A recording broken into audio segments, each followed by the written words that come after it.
everyone. Thank you for joining me again today for another episode of the Wayne Public Library Virtual Jazz Series. And I'm so honored and pleased to welcome Tyreek McDole to this episode. So thank you for coming. Thank you for having me. It's a pleasure. This is a real exciting day for me because I had the great pleasure of first becoming acquainted with Tyreek's wonderful vocals on Isaiah J. Thompson's CD, A Giraldi Holiday. And you sang the track for Little Birdie, which is one of my favorite songs. So how did that come about?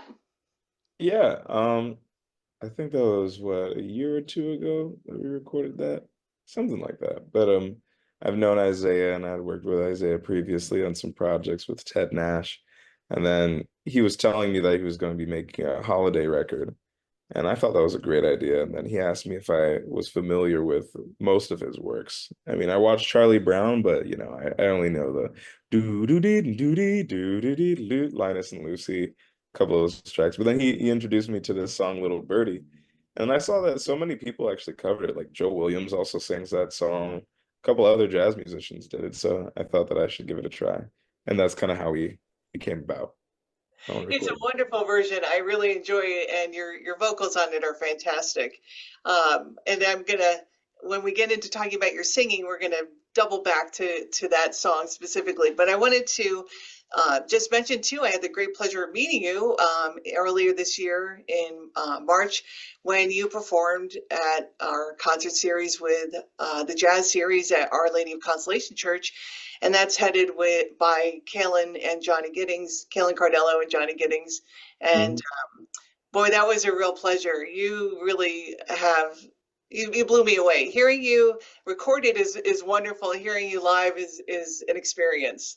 Well, thank you. I appreciate that. And you're very generous and kind as well, which is always a wonderful aspect and it enhances the music really in many ways. Well, thank you. I try. We're also in church, so that helps. I guess a higher power is watching, so you better be on good behavior. Truly, truly. So let me first, well, I'm not the first one to commend you. I'm probably about the thousandth person to commend you. You are the winner in November 2023. You won the Sarah Vaughan International Vocal Competition, and you were the second man to win what is termed as the Sassy Awards. And I just have a notation here that there were applicants from 37 countries who submitted 281 audio tracks online, and you won. Right. How exciting. That must have been a real honor for you. It really was. It was such I was staying up day and night trying to figure out how not to sound bad. That was my first concern. But it just happened to work in my favor. I'm so honored for the opportunity, and still, it's definitely changed my life for the better. I have to be amused a little bit of how you started singing. Is that, as I read, you were in high school, you were in the pit band for Into the Woods. You're a trumpeter and a percussionist, and the vocalist apparently was sick or unable to attend, and I guess everybody wanted a vocalist there, and you're like, well, I know the words, and then you stood up and like the lights shine down from heaven, and what a voice you have. It reminds me of how Nat King Cole, and what I've heard, always considered himself a pianist and really not much of a singer. So it's just kind of like, here you are, a musician, multi instrumentalist, and then all of a sudden like, oh, I sing a little too, it sounds like. Yeah, that's exactly how it went down. I don't know about the heavenly beams, but the rest of that is very accurate. Yes. Did you ever think prior to that about pursuing singing as a career, or is it just something you enjoy doing? Not at all. It was a complete surprise to me that my life ended up this way. Actually, at the time of doing that, I wanted to be a world-class marimba player. I Okay. was playing a lot of percussion, and I started on the trumpet. Trumpet is very difficult. Then I became a percussionist in high school. And I really enjoyed it. Actually, that reminds me of my teacher, Kane Herlock, who was a huge influence on me. Taught me a lot of great things musically. We could get to that a little later. But yeah, I had no idea. I had no idea that my life would end up like this, and it was just something that I liked. I love music. I love music, just period, baseline. Whether you want to call it jazz or pop or whatever, I love good music. And that just meant I knew some words to some songs that I love. So you grew up in a household that had a lot of musical influences like hip hop and I believe your mother is Haitian, correct? That's correct. And then so there's music from the culture and the folklore, and you were the one that introduced jazz into the house. That's exactly right. Don't let them forget that either.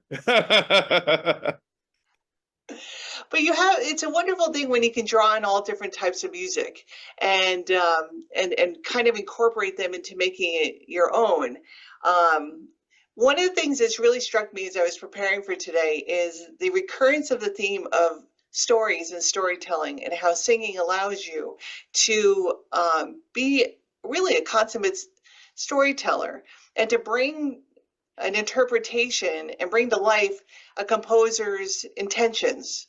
And I just find it wonderful when I hear you sing different songs. You do bring something different to each song to make it your own. And do you want to talk a little bit more about how you interpret stories?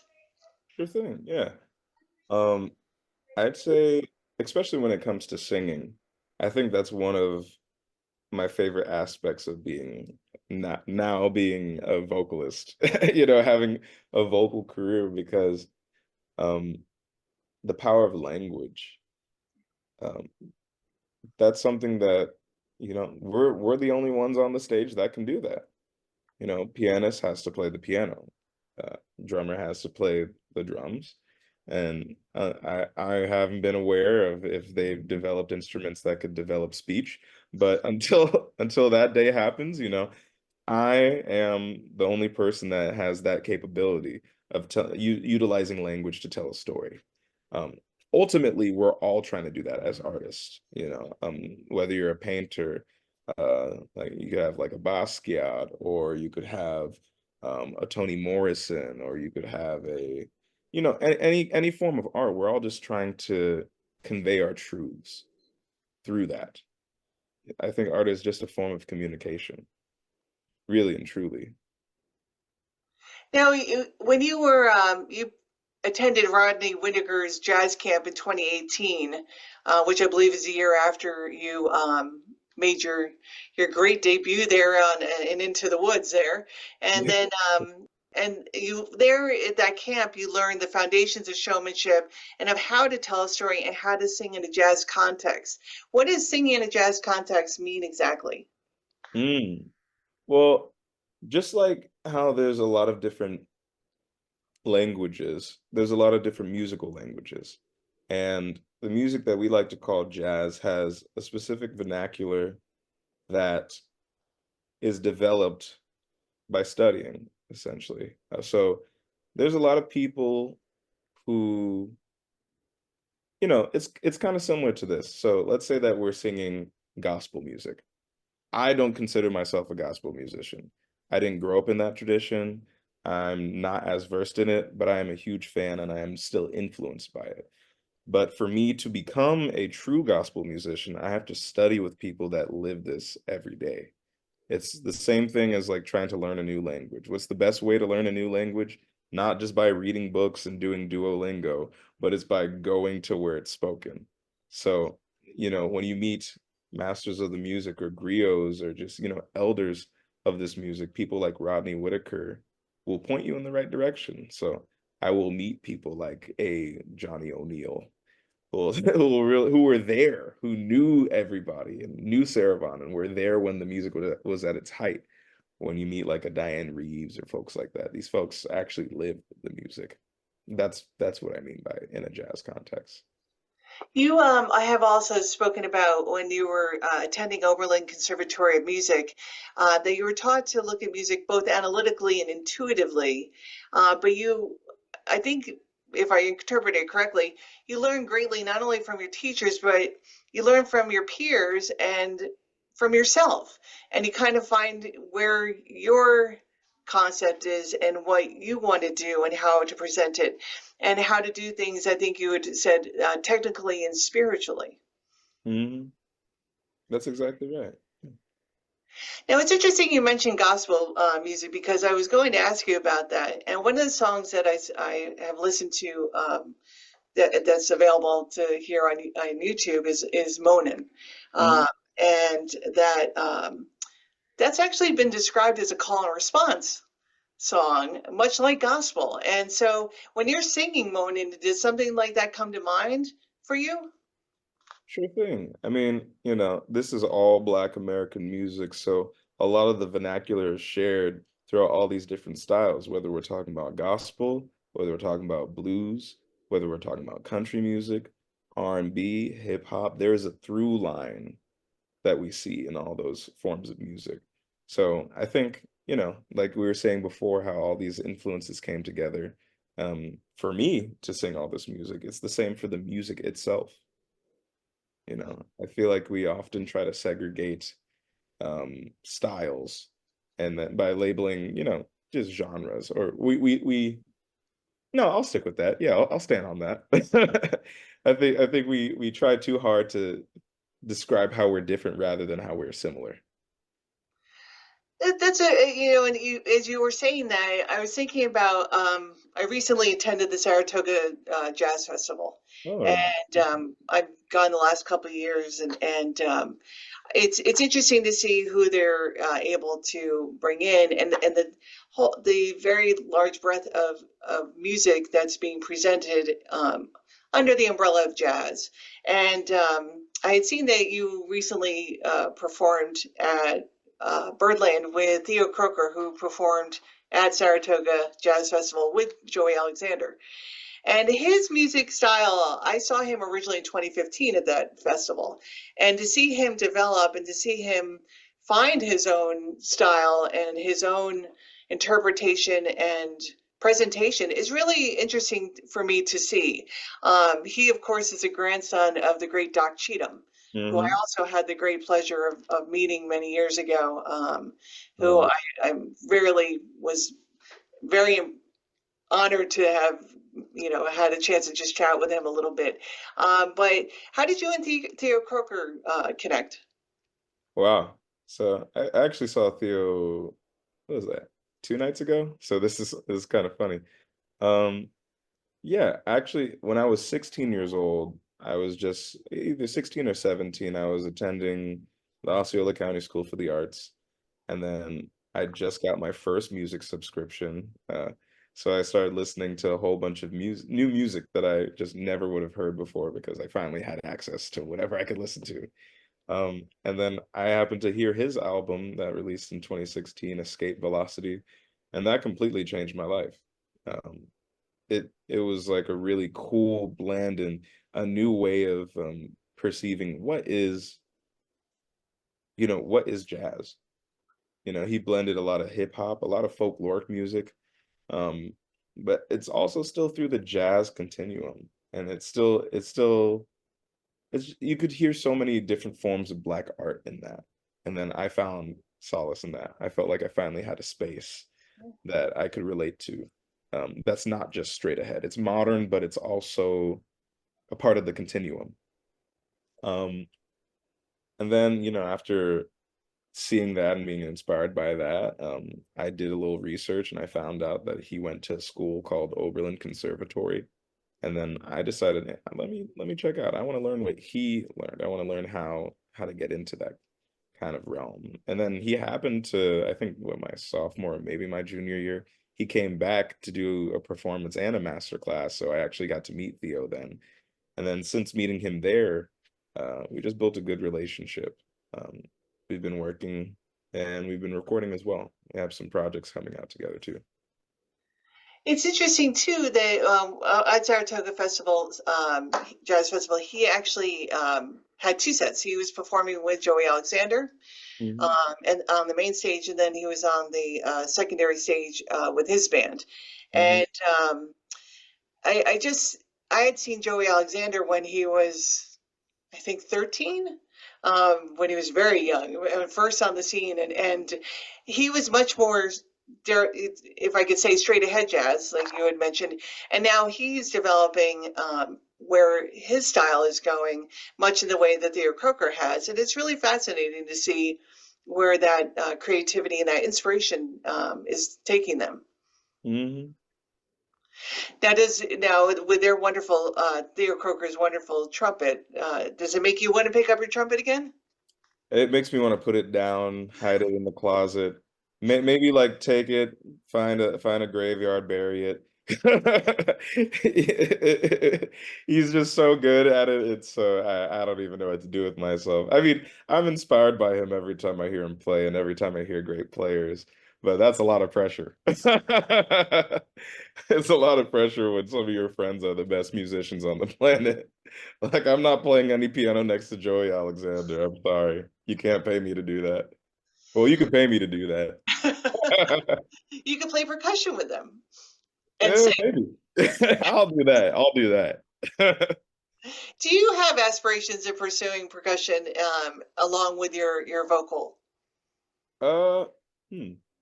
I think I've always been, I mean, it's a bit of a problem. But I'm constantly discovering different sounds and different mediums to express the music that I want to make. Like you asked me before this stream, do I compose any music? I do compose music, and sometimes it doesn't include my voice. So I don't want to just be one of the composers who writes and never actually performs their pieces. So that's kind of why I've been exploring all these different instruments. Also to get some perspective on how I could be, like as a singer, how I could be a better band leader. Um, I learned how to play some bass, so I know exactly what I want a bassist to do. Or I play a little bit of piano so that I can try to articulate harmony a little bit better.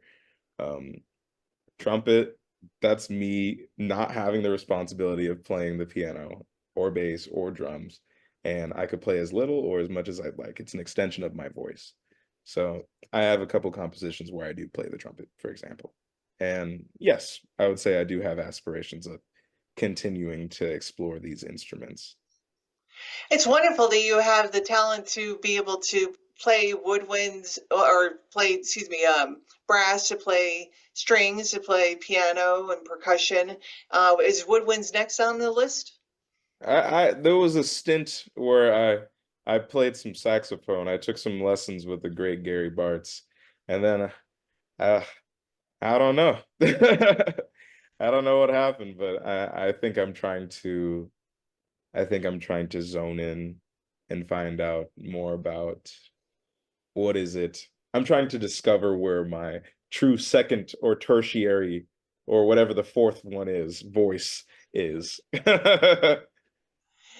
You could just do it all. You just forget any other musicians. You could just do it all. Not that part, not that. So when you were singing "Little Birdie" on Isaiah J. Thompson's CD, in the very beginning, you start with percussive sounds, what I'm going to call percussive sounds. Mm, And so, having seen you at the concert with the big band, and then when um, you had sung your songs, and all of a sudden you sit down, and now you're doing all these percussion instruments and everything, and I was like, this guy just does it all. So it's the sounds you're making, these percussive sounds, as I'm terming them, or I don't want to say beatbox because that may not be what I mean. But is there a way for you to meld your percussion with your singing, and does that also lead you to then scat? Yeah, I guess I'll say this. With all the instruments that I may play or may attempt to play, I think each of them, and that's truly the goal of all of us as musicians, is that we're just, they're an extension of our voices in the literal sense and the other sense. And they're an extension of, just what's in our hearts and in our minds. So when I do attempt to like make percussive noises, which I guess I guess beatboxing's fine. I don't think that's wrong. I mean, a beatboxer might tell you differently, but I'm not that. I don't claim to be that. Um, yeah, I think it's all a part of the same thing. Truly, I think the mind and the heart is the real instrument at the end of the day. Because let's say that one day my voice doesn't work and I have my hands. That's all I could do. Or if I lose my hands and I'm a pianist, um, whatever I'm trying to say, I'm still trying to communicate art. So that's kind of what I see it as. It's all just one thing. You've been posting on Instagram recently, a with Carolyn Cardello reading poetry and his backing up with the music. Are you also a fan of literature? Are you a fan of then words? Like, what drew you to the poems that you had selected? Because they're actually um, quite ancient. You selected Sunset by Tu Fu and Elm Tree by Ant. I don't even know how to pronounce it. Antipategia, who is a Greek poetess of the third century BC. How did that come into your purview?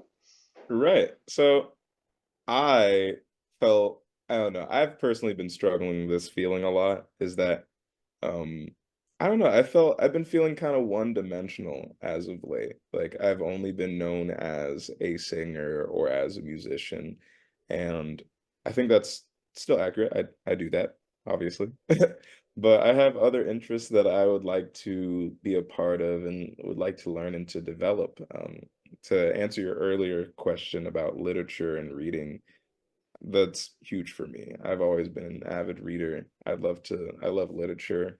Um, some of my favorite classes were English classes, not so much essay writings, but I really loved the stories that were being told. Like we would read Othello, we would read what's another, like Frankenstein's monster, uh, just a whole bunch of great books and great stories, some of the classics like the Odyssey, things like that.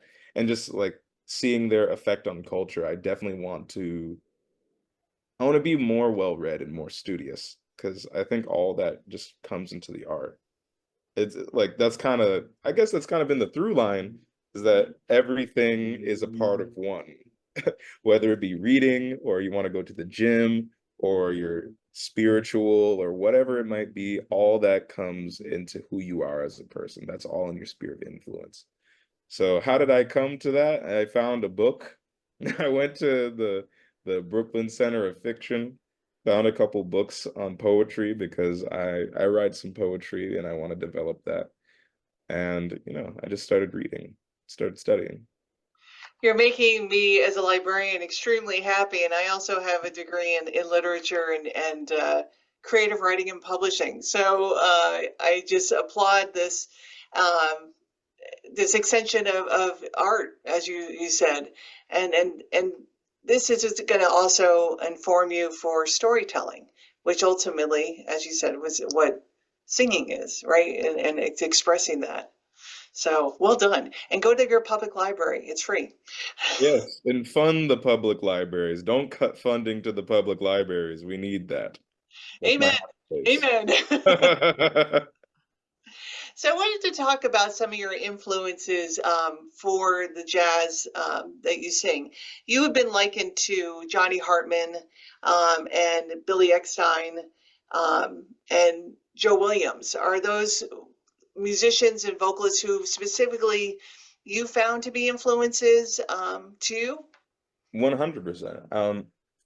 And it's funny because I think for some of those folks, I was compared to them before I even heard their music, which is hilarious, especially in the case of Andy Bay.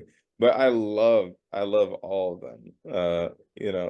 They are some of the first voices that made me fall in love with this music. And, by seeing them do it, I saw myself. I say this a lot, that oftentimes I didn't see um, positive examples of um, just Black artists in media. So I think it was really life-changing when I actually saw like a video of a Louis Armstrong performing in front of a crowd of thousands, singing and playing the trumpet in a jazz context, which we are told is a dying form of music. No, it's not. It's evolving. It's always been evolving. Um, and I mean, look at Stevie Wonder. He's a jazz musician. Quincy Jones, a jazz musician. But that's I digress on that. All these folks are huge influences on me. And yes. Are there any other influences that you would hearken to?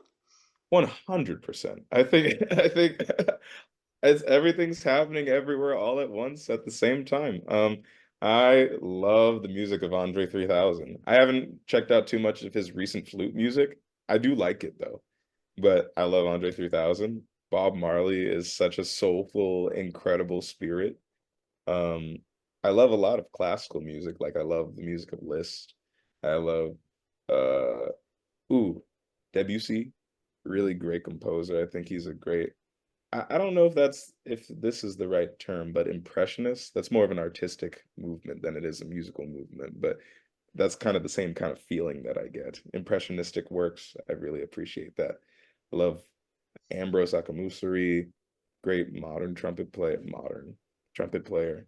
Uh, I'm always influenced by folks. Betty Carter, Sarah Vaughan, Ella Fitzgerald. Just keeps going. Was Nat King Cole also, in a way, an influence? Yes. Yeah. There's no way not to be influenced by Nat King Cole or like by any of these musical contemporaries, like or in a jazz context. But I'm influenced by people like Fela Kuti too, and he's in Nigeria. Or the Haitian music that I grew up in my house, the Afro-Cuban music that I listened to. Uh, you know, I just try to be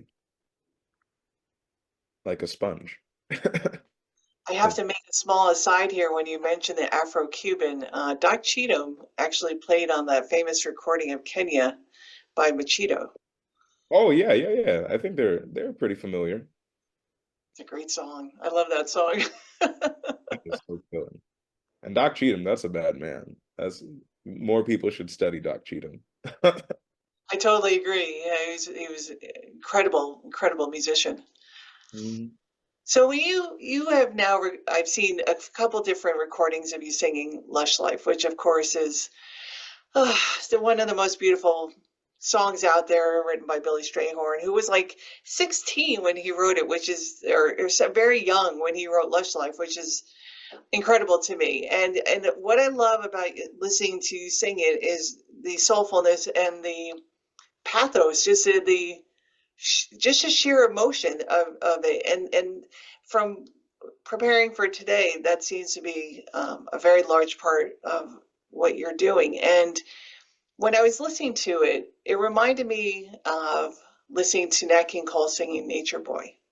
Mm. And that great, um, like, you could be going along in your day, and when you hear Nature Boy, if you hear Lush Life, it's going to stop you. It's going to, it just dead stops, just stop you right there, and it hits you.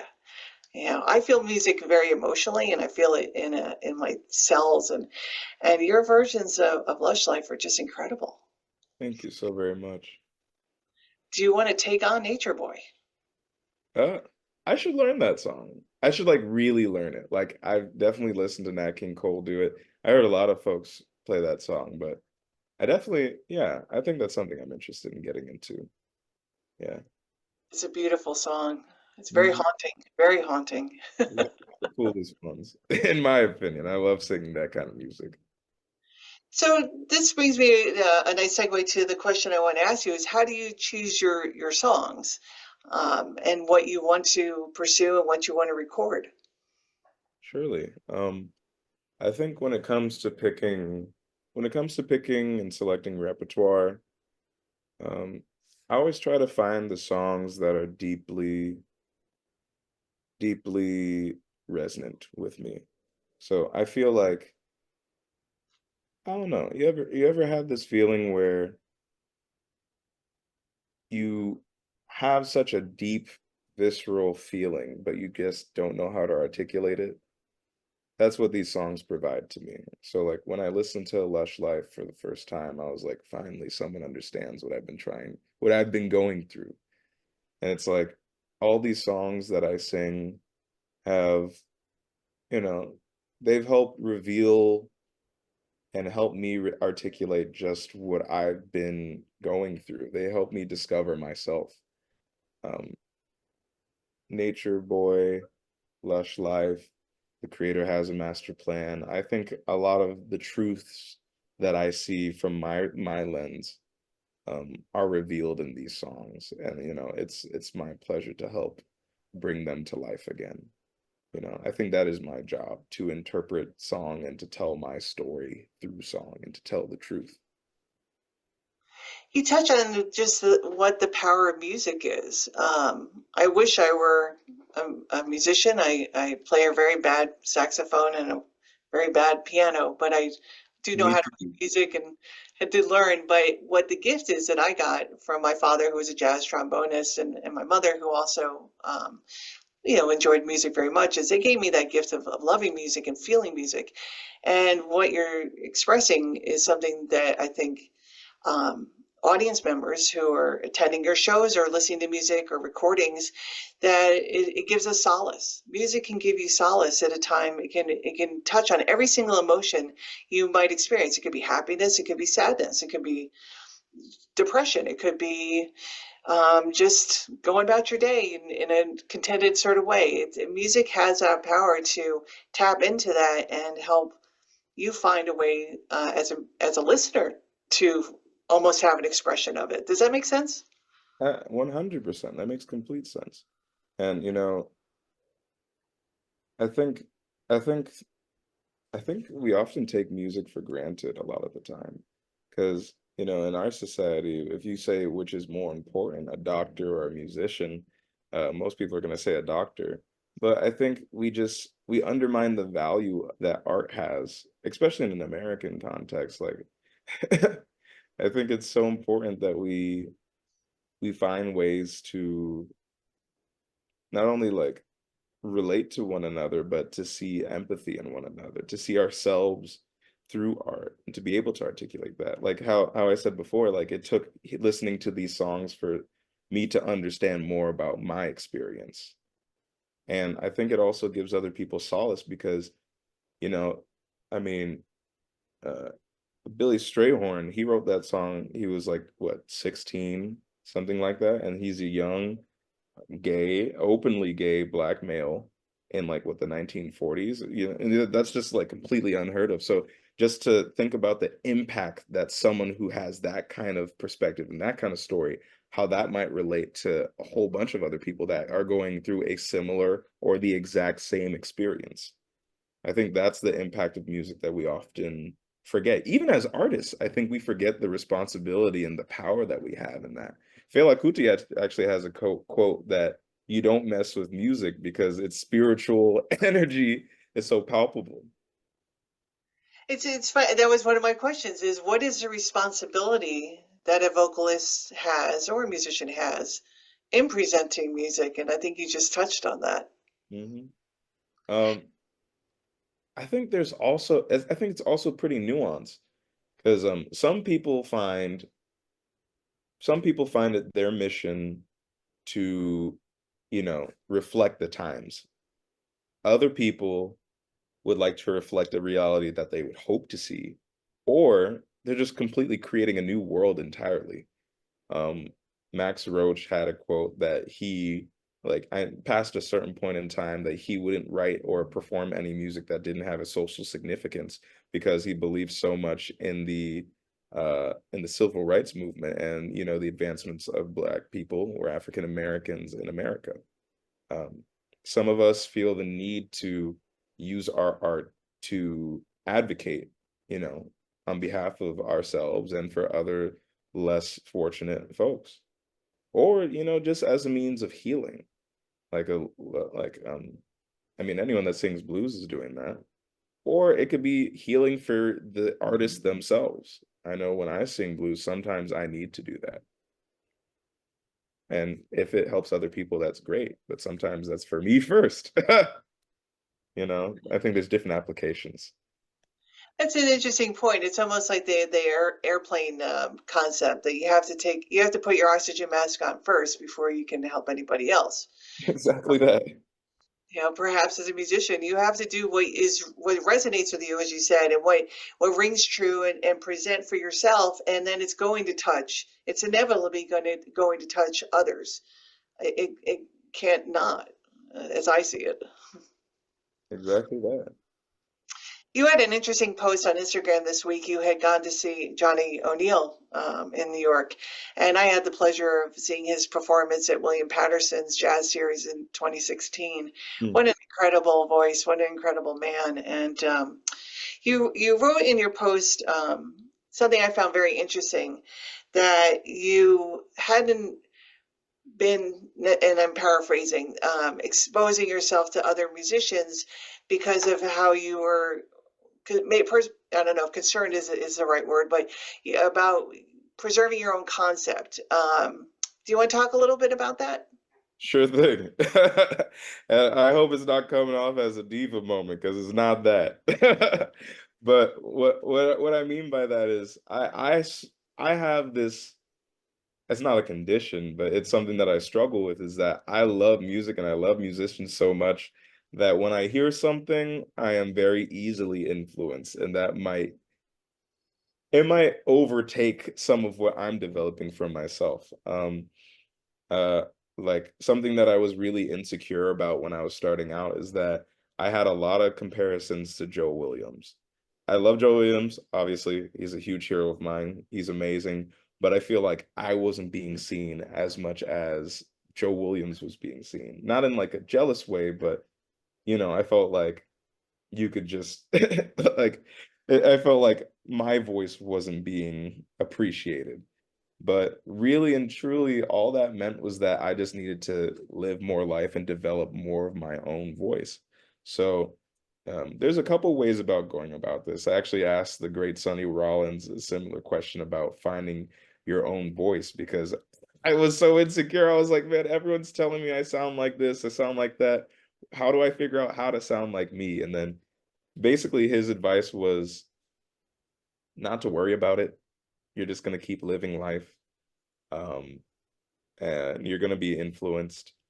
Uh, but going back to this post, uh, I just decided that I would like to figure out what am I attracted to aside from the voice, because that was exclusively for vocalists. I chose not to attend too many other vocal concerts because then I would start digging into their bags, which isn't actually, it's not a bad thing.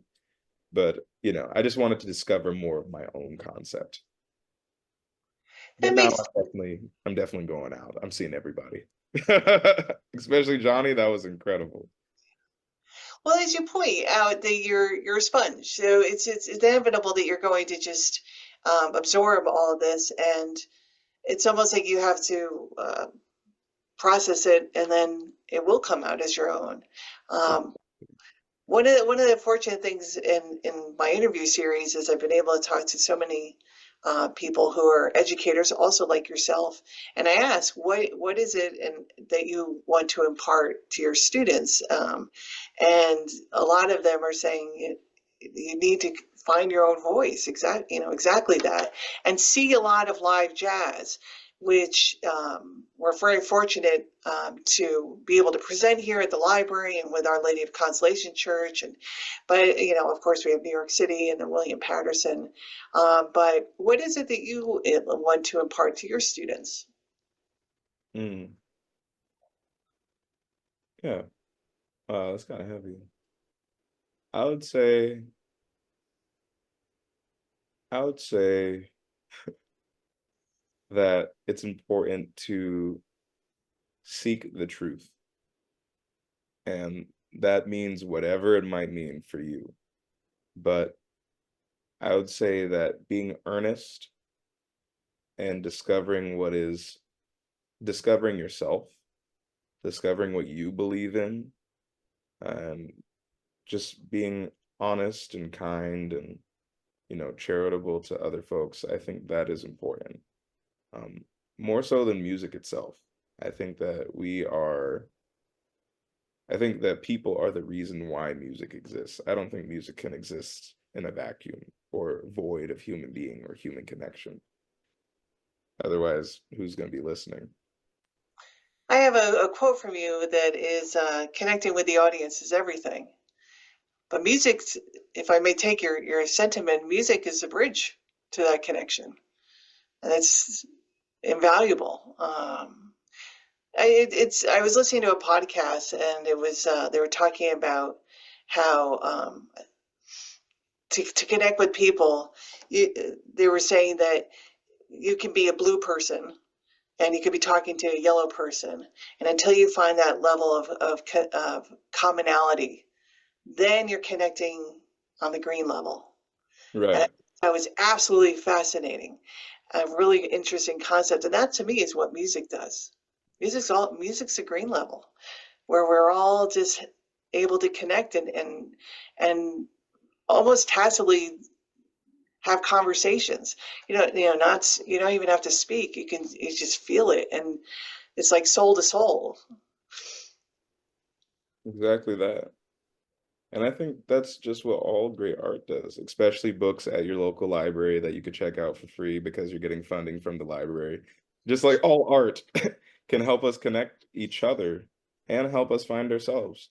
Like I'm reading Toni Morrison's The Bluest Eye, and I never thought that I could relate to people that live in the Midwest with that particular situation until I realized, oh wait, that's not too far from the college that I went to. That was actually the same county, Lorain County, that Oberlin and the Bluest Eye take place in. You know, you can see yourselves in other people. I love the fact that you're a lifelong student. And I think that it's going to not only just serve you as a human being, but it's going to serve you as a musician and really truly in everything you do. And